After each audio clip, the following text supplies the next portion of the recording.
Nah, sekarang Ko Felix Nah, kan sering berbicara tentang Islam sebagai agama yang benar. oke. Tapi bagaimana cara Ko Felix menjelaskan ini tanpa Mm-mm. mengabaikan nilai-nilai kebaikan di agama lain? Ya, kebaikan itu tidak akan mungkin bisa diabaikan. Iya. Karena kebaikan itu universal. Andaikan kita memberikan orang manfaat, maka kita pasti dianggap orang baik. Kalau misalnya kita tidak melakukan itu atau bahkan merugikan orang, mau apapun kebenaran yang kita ambil itu pasti adalah jelek. Nah, maka kalau aku terus terang ya, aku berdakwah udah berapa ya? Dari 2002 ya masuk Islam sampai dengan sekarang, sekitar mungkin 23-an tahun. Tentu saja aku banyak belajar daripada dakwah-dakwahku sebelumnya dan dakwah-dakwahku saat-saat ini. Dan sebagai orang-orang yang dulu baru belajar Islam 3-4 tahun pertama, tentu aja namanya orang baru belajar ya, namanya baru belajar ya kayak orang belajar main karate lah.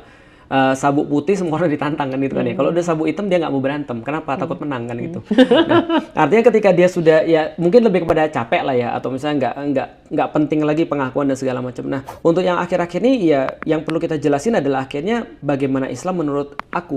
Jadi apa misalnya benefit Islam bagiku?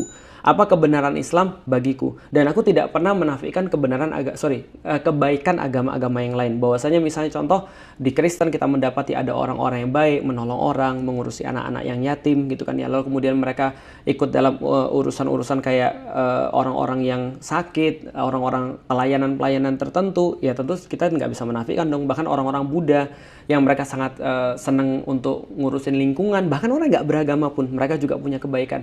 Jadi kalau kebaikan sih universal, dan di dalam Islam banyak sekali contoh-contoh kebaikan-kebaikan tuh bisa untuk dibarengi.